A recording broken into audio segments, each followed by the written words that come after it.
Marisol i Morgana estan aquí per els 20 i tants minuts que tenim, quasi 25 minuts que tenim, de misteris de tot tipus, de misteris i també de, com podríem dir, de màgies que es fan a les... Bueno, podríem dir màgies, Morgana, a lo que es fan les persones?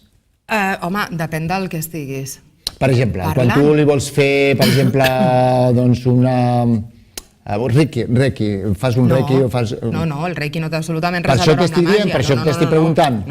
El reiki és energia universal. El que tu fas?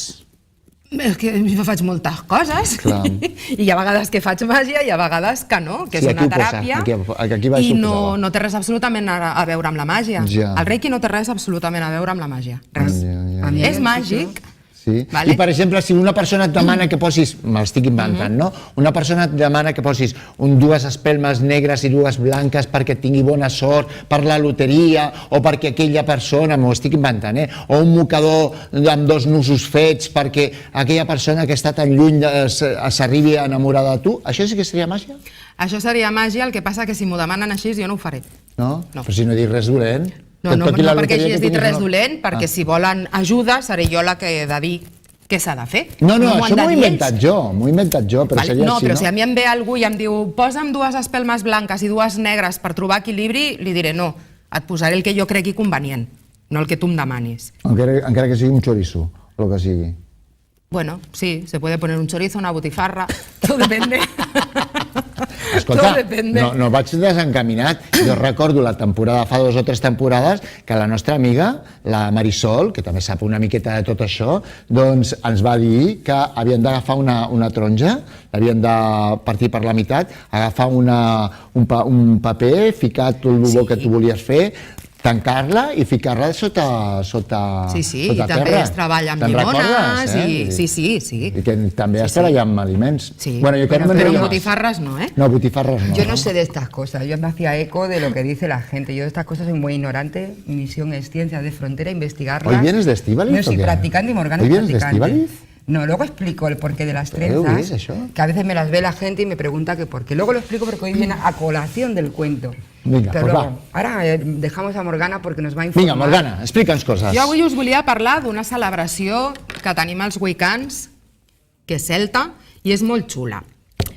És la nit de Samain, la nit de los muertos, que se suele decir. Quan la resta del món celebra Halloween, nosaltres celebrem Samain. A més, és el final d'any celta i el dia 1 és el principi d'any celta. Entrarem a l'any 4589, celta. El nostre no, perquè els segles celtes són de 30 anys, no són de 100 anys. Se celebra, és la nit que és més fàcil poder connectar amb els nostres ancestres. Per nosaltres són els nostres ancestres, no són els nostres morts.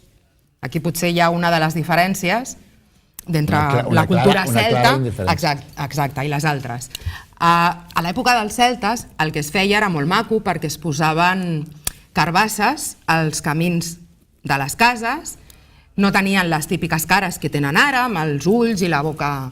Així simplement es feia un forat, es posava una espelma dintre per il·luminar el camí dels ancestres que volien venir a veure'ns o dels que havien d'acabar de traspassar que també el trobessin per poder fer el traspàs. Una tradició que al nostre país d'alguna forma s'ha mostrat molt reticent sempre a que entrés i al final no hem aconseguit això, perquè està ple de carbasses, ple de Halloween... Sí, però això és la tradició americana. Ja, però no volíem que entrés a Catalunya perquè deien que si aquí era una altra història, que si no sé què, no sé quants, i al final nos hemos tenido que retirar. Pensa que hi ha moltes tradicions catalanes que també tenen una arrel celta, Evidentment. El cagatió, per exemple. Sí, ja ho sabem.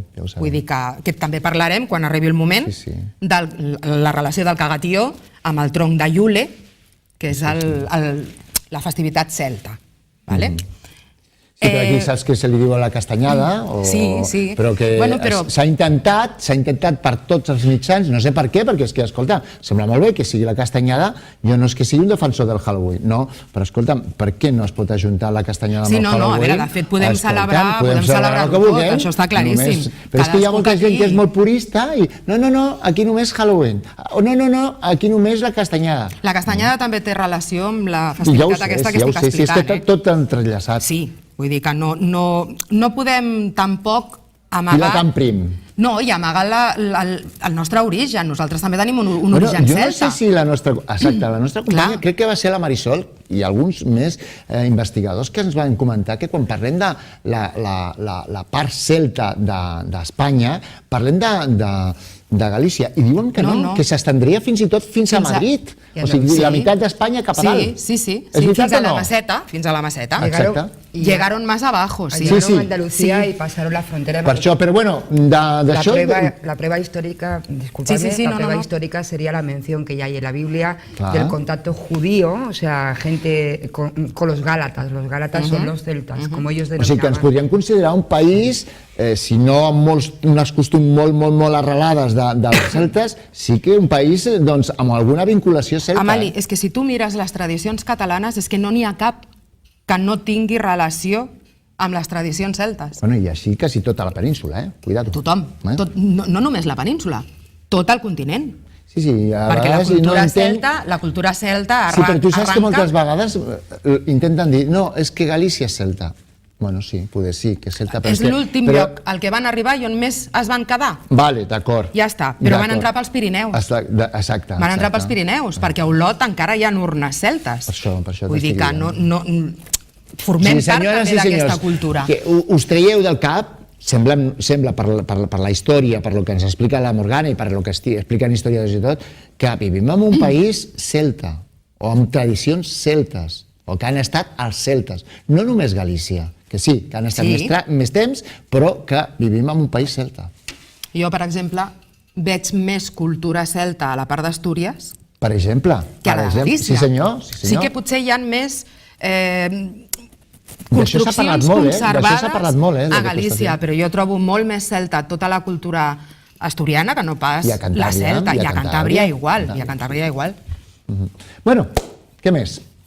El que us deia, la celebració era per poder connectar amb els ancestres, perquè és el dia de l'any que ells consideraven que aquest velo que separa un món de l'altre era més prim i era més fàcil. També es posava a la taula un plat a una cadira buida per si algun d'aquests ancestres venia i es quedava a passar la nit amb ells, la del 31 a l'1. La castanyada té relació, perquè la castanyada es mengen castanyes, es fan els panellets... Moniatos, tot això són productes de tardor que Samain és l'última celebració de la collita, de la cosecha, que es diu. I també té relació per aquesta part. Vull dir que no estem tan separats de la cultura celta. Es poden fer rituals per demanar que la propera collita sigui profitosa. El que passa que ara, en el punt que estem, no se celebra la collita d'anar a plantar i després de segar, sinó és més un treball interior, d'una collita interior, de poder evolucionar a nivell interior, perquè sí que la Wicca és una religió moderna, perquè va néixer l'any 1954, però més que una religió és una forma de vida, és un camí iniciàtic, en el que comences i no acabes mai, com tots els camins iniciáticos. ¿Tú quieres añadir algo? Puedes añadir, No, porque yo te estoy tomando apuntes. Para luego criticarme. No, para luego preguntarte. Prepárate. No, para luego preguntar. Sí que me gustaría hacer un inciso a lo que estabais hablando antes respecto a Galicia. Tenemos que tener en cuenta que lo que tuvo Galicia es ser una zona muy abierta a lo que es el mar, Atlántico y Mediterráneo, bueno, Atlántico en este caso, es que tuvieron una segunda venida y con ellos volvió a venir otra vez lo que era la idea del mundo celta, en una segunda venida que era la vikinga, ¿no? Estuvieron invadidos por el pueblo vikingo y por eso le debemos esa restauración. Pero realmente los celtas, más allá de la moda que hay ahora por lo celta, estuvieron incluso hasta en Sáhara, donde estuvo la cultura del laberinto y del megalito, que está extendida por todo el mundo, incluido en sitios como en América. Allí se puede hablar de esa cultura celta. También es verdad que aquí había otras tribus, porque eran tiempos de tribus, como los íberos o tartesos, que influyeron mucho y que sin tener que ver con los celtas sí que tenían muchas cosas en común con ellos. Por ejemplo, el panteón. Porque como una mena de mestizaje, ¿no? Y luego veremos quién. A mí me va a tocar hablar hoy de unos que andaban entre todos, pero no eran de ninguno, y que yo creo que eran un poquito los mezcladores de ideas, ¿no? Que eran los druidas. Pero bueno, voy a dejar a la compañera que termine con la festividad. Creo que es importante, que os puede dar a aprovechar todavía, porque estamos en el tiempo. Sí, se pueden hacer cositas. Sí. No? A veure, l'ideal és si es fa algun ritual, que jo ara en donaré un molt senzillet, que es pot fer a casa. És el que et volia dir. Sense res estrany, perquè a més jo procuro preparar rituals que siguin fàcils de fer a casa, que no tinguis de sortir... I rituals blancs. I rituals, sí, per suposat. Són rituals d'evolució personal i de neteja personal o de casa. Vull dir que no d'allò. Jo el que volia dir és que és una llàstima que avui en dia, al segle XXI, la gent es quedi només amb la part dels celtes de que estaban en Irlanda, en Escocia y en Gales, saltando de flor en flor como si fuesen tontitos. Pues no, es que no eran así los celtas, eran guerrers, ¿vale? I eren guerrers durs, perquè a més, quan lliuraven una batalla, tallaven caps i els penjaven en el carro i després els lluïen per tot el territori en el que estaven. Aleshores, hauríem de treure una miqueta aquesta imatge que es té dels celtes d'això, de Happy Flowers, perquè no ho eren guerreros. Molt bé. Bueno, aviam, jo vaig a donar un ritual, ja us dic que és molt senzill. Anem a veure, agafeu paper i un llapis, I a veure què. És per cremar el que ens fa mal, el que ens ha fet mal durant tot aquest any, perquè, com he dit, me la vaig apuntar jo, per nosaltres és el final d'any i el principi de l'any. 31 i 1. Com al desembre, el resto de los mortales, pues nosotros en octubre. Somos más chulos. I quan ho hem de fer, això? La nit del 31 a l'1. Com pel fi d'any... 31 al 1. Molt bé, vinga. 2 papers en blanc, un llapis, alcohol, fulles de llaurer i una terrissa, si pot ser, de fang. 2 papers blanc, què més? A veure, aquí estigui. 2 papers en blanc, un llapis, alcohol, 2 fulles de llaurer i una terrissa, una cassoleta de fang. Qui estigui fent la castanyada a la muntanya i tingui possibilitat de tenir un foc a terra, millor que millor. Ara què fem? A un dels 2 papers escrivim tot el que volem treure de la nostra vida. Els obstacles, les malalties, les dificultats, tot allò que no ens agrada. I a l'altre escrivim tot el que volem atraure. Prosperitat, salut, amor, però en plan genèric. Això no val per dir quiero que fulanito se enamore de mi, voy a aprovechar. Les coses bones en un cantó i les coses dolentes en un altre. Però a nivell general. Demanes o el que t'ha passat, vols dir? Les demanes o les que t'ha passat? Per exemple, m'agradaria tenir un cotxe o m'ha atropellat un cotxe. Coses materials no, han de ser coses, com et deia, generals. Si vols treure de la teva vida, això, obstacles, malalties, mal rotllo, però no dir tengo un Mercedes, quiero un Audi. Vinga, anem. Sí que ha de ser concret. Per això et deia que més concret millor. I un cop s'hagi posat el paper que volem treure les coses que ens han fet mal i el paper del que volem atraure, hem de posar sempre els dos. Que tot això sigui correcte i pel bé de tots i si és de justícia. Després t'ho passaré, Amani. Tirem una mica d'alcohol a la terrissa, l'encenem i tirem el paper amb les coses que volem expulsar. Mentre es crema, visualitzem que tot això que volem treure de la nostra vida va marxant. Esperem que s'acabi el foc i tornem a encendre altra vegada amb les coses que volem demanar, les que volem atraure. Quan cremem el que volem atraure, el paper on hem escrit el que volem atraure, afegim les 2 fulles de llaurer. I ho deixem cremar. I mentre es crema, tornem a intentar visualitzar que tot això que volem atraure s'està apropant a nosaltres. I ho deixem que es cremi fins al final. I ja està. Doncs molt bé. D'aquesta manera m'estan dient que ens queden 9 minuts per acabar, per tant, hauríem de passar a Marisol. Marisol. Pues yo es que no sé, me quedaría escuchando porque a mí yo creo que estos Home, temas jo, son interesantes. però no tenim temps. Porque si os dais cuenta no dejan de ser cosas que os llaman a experimentar. La magia en el fondo lo que tiene es vuestro uso mental y además todas las herramientas que se utilizan de alguna manera son procesos alquímicos y está muy bien practicarlos, no con fe ciega, sino muchas veces para ver si hay resultados, si no, y cambiar cositas. Vamos a hablar, sin embargo, de un misterio que también pertenecía a aquellos tiempos en que los celtas, los íberos, los tartesos viajaban por el mundo, algunas veces a sitios tan lejanos como las Américas por descubrir para los españoles, y que yo creo que hay mucho falso mito y mucho gran desconocimiento sobre ellos. Bueno, yo no, todo el mundo lo cree. La verdad es que los antropólogos y los arqueólogos siguen buscando el enigma de los druidas. Druidas son ellos. Asimismo no se llamaban druidas, se llamaban ellos, igual que pueblo esquimal que se llamaban los pueblos. No tenían un nombre para sí mismo. Se cree que venían de Asia y que habían estado atravesando toda la zona rusa, haciendo en su paso el chamanismo de las mujeres rusas, llegando por la parte norte de Europa, por la Europa vieja, pero también al mismo tiempo abriéndose en dos ramas más. Una que llegó a África, por lo tanto estuvo en Egipto y estuvo en sitios como donde nuestro Jesucristo vivió, que fue en Jerusalén, y otra tercera rama que bajó hacia el mundo turco y allí estuvo en las zonas griegas, romanas, etcétera, influyendo también en la forma de pensar. Pero los druidas en sí realmente no se sabe lo que son. Ellos asimismo decían que eran hijos de pueblos perdidos, de continentes perdidos, los atlantes. Lo decían, no lo escribían. Si encontráis un texto escrito de un druida, ese escrito es falso. Puede haber sido fruto de otra cultura, puede ser un paralelismo histórico con ellos, que hayan escrito, como hizo Julio César, la historia hablando de ellos. Pero ellos que escribieran raramente, porque era una parte del pacto, no podían utilizar el lenguaje sagrado, que eran las runas, esos números o esas letras que habéis visto antes en imágenes, no las podían utilizar solamente para cosas sagradas.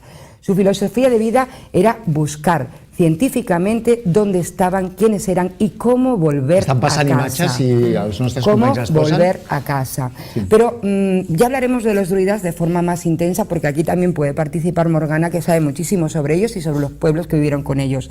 Eran bienvenidos, por lo tanto, en los pueblos celtas. Pero ellos no eran los guerreros y ese es uno de los falsos mitos que derribamos hoy. Ellos andaban de paso, eran nómadas. Es verdad que las festividades aparecían, normalmente no los mismos, sino cada 4 años eran una tournée. Iban en grupos de 2, 3 y hasta 7 personas, druidas, y eran acogidos por los pueblos celtas que los tenían como hombres sabios, que este era el nombre druida en sí, como les llamaban.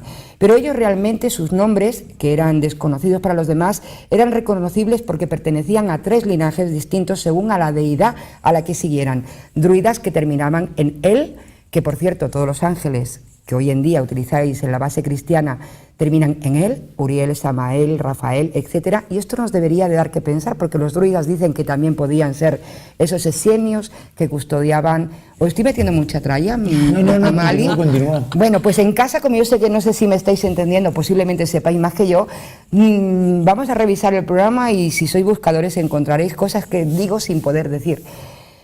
Luego estaban los Ol, los terminados en Ol, que pertenecían a otro linaje de los druidas, que eran por lo tanto otra rama que había venido por Rusia, eran los chamanes, los buscadores del sueño, los oníricos, los magos, los que posiblemente hayan trabajado lo que hoy Morgana habla, esa magia ancestral, y luego un tercer grupo que era desconocido.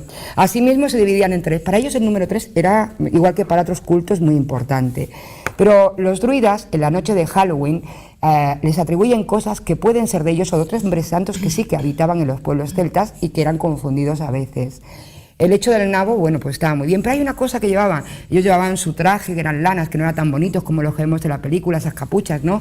Los pobres llevaban lo que tenían a mano. Pero no podían, por pacto, sacrificar animales, ya que compartían el espíritu con ellos. No podían arrancar una flor si no la pedían para la supervivencia, para algún tipo de hacer algo, una alquimia para poder hacer una farmacopea. Tenían muchas cosas prohibidas, por lo tanto su nomadismo tenía en parte que ver con eso. Si se hubieran quedado más tiempo con esos pueblos guerreros, hubieran sido perseguidos Pasó con los romanos. Cuando llegaron los romanos, haciendo esa conquista del Imperio, se tuvieron que perder en la nada. En otro misterio, igual que como habían venido, el origen y su desaparición, por tanto, es desconocida. La noche de Halloween, ellos llevaban esas pieles de animales no sacrificados, esas lanas encima que habían sido ofrendas de años anteriores, normalmente de agosto o de febrero cuando cortaban la lana, la llevaban puesta e iban con carabelas. Y esto asustaba a la gente, pero ellos usaban las carabelas esa noche de Halloween porque era la noche que ellos hablaban a través de la carabela en lo que hoy actualmente conocemos con necromancia. Utilizaban las carabelas porque ellos pensaban que el alma de las personas, de los animales y de las cosas habitaban en el cráneo, y en muchas culturas antiguas también pensaban lo mismo que ellos, habitaban en el cráneo. Ellos guardaban máximo respeto a las cabezas, por eso cuando los celtas y otros pueblos cortaban esas cabezas, ellos las guardaban para hablar con el enemigo, mostrarle respeto y en otra época del año enterrarla. Todo esto sí que se sabe, al día de hoy se puede hablar abiertamente. Pues llevaban las calaveras colgando, iban picando las casas de la gente para que les dieran alimento y para que además le hicieran preguntas a esas cabezas que ese día llevaban colgado en el cuerpo. Durante el resto del año, esas cabezas colgaban de los árboles sagrados de ellos en el bosque, hasta que ese enemigo o ese vecino o esa persona que tenía el cráneo ahí podía ser enterrado en los arreles, en las raíces de ese árbol, que además luego se convertiría en magia. Nos quedan un minuto, ¿eh? Yo sé que estoy dando una cosa muy espesa. No, tranquil, pero te aviso que queda un minuto. Deciros que ellos no son los druidas, tampoco otro falso mito es el de que ellos son los constructores de megalitos. Cuando ellos vinieron hace 3.000 o 4.000 años a Europa, y yo estoy tirando mucho más atrás que diría un antropólogo o un historiador, porque bueno, hay rastros de que pudieron haber estado antes, realmente encontraron ya los megalitos hechos. Los megalitos, los usuarios. Ellos eran los técnicos que reutilizaron algo de los antiguos, precisamente porque ellos sabían que eran descendientes de ellos. De hecho, si hubieran vivido en el tiempo, por ejemplo, de Hitler, hubieran sido los más perseguidos, porque precisamente ellos son los descendientes de los áreos. Los arios eran una tribu, una hiperbórea, que había venido de Asia, que guardaba muchos secretos de las civilizaciones antiguas, de los atlantes, etc. Por lo tanto, si ellos desaparecieron en el mundo romano, es porque sabían los acontecimientos que después sucederían en la historia. Por eso no podían escribirlo. Ja està. Hola. No, que està molt bé, que està molt bé. Perdónenme, druidas, por contar cosas que no sé si son verdad, porque no soy de vosotros y tal y cual. M'estan avisant que hem d'acabar. Sí. Escolteu-me, moltes gràcies, ha estat molt interessant. Ja sabeu que el temps... Pues mira, hem estat així com quasi 25 minuts, imagineu, el temps passa corrent. Moltes gràcies a Morgana per la teva col·laboració amb nosaltres, moltes gràcies també a la Marisol, moltes gràcies a tots vosaltres que ens esteu mirant des de casa, perquè ens encanta que ens acompanyeu, estic aquí, que ens acompanyeu, i recordeu que demà tornem a ser aquí amb tots vosaltres amb més experiències, més qüestions que us hem d'explicar, més passos que hem de fer, moltes històries que ens faran que passem al matí de 12 a 2, però que molt bé. Adeu, que vagi molt bé i fins demà.